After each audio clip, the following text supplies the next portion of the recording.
ஆண்டவராகிய இயேசு கிறிஸ்துவின் நாமத்தில் காலை வாழ்த்துக்கள். இன்றைய மன்னா, உம்முடைய சிறந்த மகிமை பிரதாபத்தையும் உம்முடைய அதிசயமான கிரியைகளை குறித்தும் பேசுவேன். சங்கீதம் 145:5. தாவீது பாடின ஸ்தோத்திர சங்கீதம் என்று சொல்லி இதுக்கு தலைப்பு போட்டிருக்குது. துதி பாடல் 1-2 வசனங்களை பார்த்தீங்கன்னா, ஸ்தோத்தரிப்பேன், துதிப்பேன் அப்படின்னு சொல்லி கர்த்தருடைய நாமத்தை உயர்த்தி ஸ்தோத்தரிப்பேன், கர்த்தருடைய நாமத்தை நான் என்றென்றைக்கும் அவருடைய நாமத்தை துதிப்பேன் அப்படின்னு சொல்லிட்டு முதல் 2 வசனங்களும் சொல்லப்பட்டிருக்கு. 3-7 வசனங்களில் கர்த்தருடைய மகத்துவங்களை பற்றி சொல்லப்பட்டிருக்கு. அதுதான் கர்த்தர் பெரியவர், புகழப்படத்தக்கவர், மகத்துவம் அவருடைய மகத்துவம் ஆராய்ந்து முடியாது. அப்புறம் பார்த்திங்கன்னா 4ஆம் வசனம் ரொம்ப முக்கியமான வசனம். தலைமுறை தலைமுறையாக உம்முடைய கிரியைகளின் புகழ்ச்சியை சொல்லி உம்முடைய வல்லமை உள்ள செய்கைகளை அறிவிப்பார். அப்படின்னா என்னென்னா, நம்முடைய பிள்ளைகளின் பிள்ளைகள் எல்லாருக்கும் என்ன செய்யணும்? அவருடைய மகிமை பிரஸ்தாபத்தை சொல்லி அவருடைய நாமத்தை துதிக்கணும். 8-9 வசனங்களில் ஆண்டவருடைய பண்புகளை குறித்து சொல்லப்பட்டிருக்கு. பாருங்கள், கர்த்தர் இரக்கமும் மன உருக்கமும் நீடிய சாந்தமும் மிகுந்த கிருபையும் உள்ளவர் என்று சொல்லி, கர்த்தர் எல்லார் மேலும் தயவுள்ளவர், அவருடைய இரக்கங்கள் அவருடைய எல்லா கிரியைகள் மேலும் உள்ளதுன்னு 8-9 வசனங்களில் அவருடைய பண்புகள். 10ஆம் வசனத்துலேருந்து 13ஆம் வசனத்தில் பார்த்தீங்கன்னா அவருடைய ராஜ்ய மேன்மையை குறித்து சொல்லப்பட்டிருக்கு. அடுத்தது 14-20 கர்த்தர் நம்முடைய தேவைகள்லாம் எப்படிலாம் சந்திக்கிறாரு அப்படின்னு சொல்லி நம்ம போடப்பட்டிருக்கு. பாருங்கள், நீங்கள் 5-7 அவருடைய பண்புகளை குறித்து அவர் பேசியிருக்கார் இல்லையா?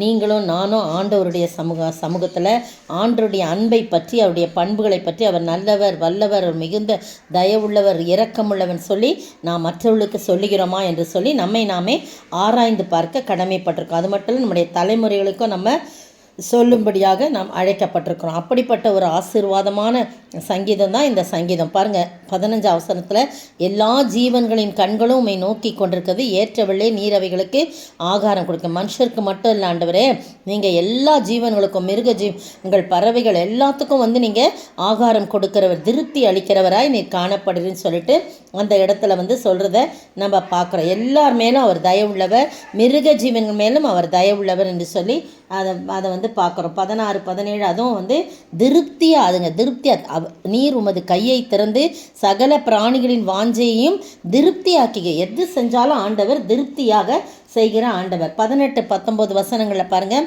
யார் யார் அவரை நோக்கி கூப்பிடுறாங்களோ அவர் சமீபமாக இருந்து அவங்களுக்கு சமீபமாக இருந்து அவங்களுடைய வேண்டுதல்களையும் விண்ணப்பங்களையும் என்ன பண்ணுறாரு?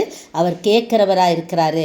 நமக்கு பயந்து அவருடைய விருப்பத்தின்படி செய்கிறவர்களுக்கு அவர் கூப்பிடுதலை கேட்டு அவர்களை ரட்சிக்கிறார்னு 18-19 வசனம். அது மட்டும் இல்லை, 20ஆவது வசனத்தில் கர்த்தர் தம்மில் அன்பு கூறுகிற யாவரையும் காப்பாற்றி துன்மார்க்கர் யாவரையும் அழிப்பான்னு சொல்லி போடப்பட்டிருக்கு. இந்த அருமையான வேளையிலே கடைசியாக வசனம் எப்படி சொல்லுதுன்னா, என் வாய் கர்த்தரின் துதியை சொல்வதாக, மாம்ச தேகமுள்ள அவருடைய யாவும் அவருடைய பரிசுத்த நாமத்தை எப்பொழுதும் என்றென்றைக்கும் ஸ்தோத்தரிக்க கடவுள்னு சொல்லி அந்த சங்கீதத்தை முடிக்கிறார். எப்படின்னா, மனுஷன் மட்டுமல்ல பிராணிகளும் கர்த்தரை போற்றுகின்றன, மாம்ச தேகமுள்ளவை என்றென்றைக்கும் இருக்கும் என்பதற்கு இந்த வசனமும் ஒரு எடுத்துக்காட்டாக சொல்லப்பட்டிருக்கு. இந்த அருமையான வேளையில் நீங்களும் நானும் கர்த்தருடைய மகத்துவத்தை நாம் ருசித்திருக்கிறோம். நம்முடைய ஆயுசு நாளில் எவ்வளவு நன்மையான காரியங்களை செய்திருக்கிறார். நம்முடைய குடும்பத்துக்கு, நம்முடைய பிள்ளைகளுக்கு, நம்முடைய வாழ்நாளுடைய எத்தனையோ நன்மைகள். ஒவ்வொரு நாளும் அதை நினைத்து நினைத்து நாம் ஆண்டவரை ஸ்தோத்தரித்து மகிழ நம்மை அர்ப்பணிக்க வேண்டும். அப்படி செய்யும்போது ஆண்டவர் நம்மை நிச்சயமாய் ஆசீர்வதிப்பார், நம்மை காப்பாற்றுவார். நம்மை கூப்பிடும்போது அவர் சமீபமாயிருந்து அவர் என்ன செய்வார்? நம்மை ரட்சிக்கிறவராய் இருக்கிறார். அப்படிப்பட்ட ஆசீர்வாதத்தை நாம் பெற்று வாழ அதிசயமான காரியத்தை, அவருடைய அதிசயத்தை, அதிசயமான கிரியைகளை குறித்து என்றென்றைக்கும் பேச நம்மை அர்ப்பணிப்போமா? ஜெபிப்போம்.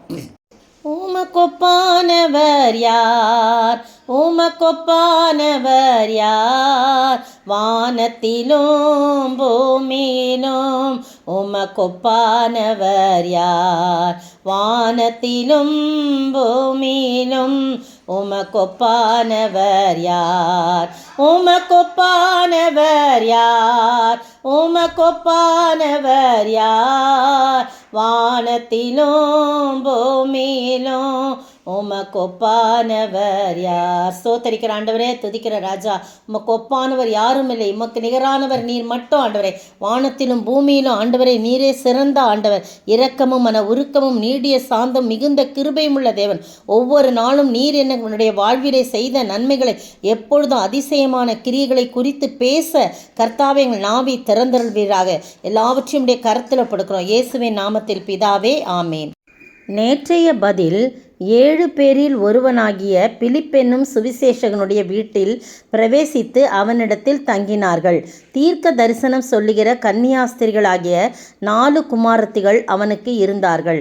அப்போஸ்தலர் 21 வசனம் 8-9. இன்றைய கேள்வி: சீப்புரு தீவான் யார்? அவன் பெயர் என்ன? சீப்புரு தீவான் என்பவன் யார்? அவன் பெயர் என்ன?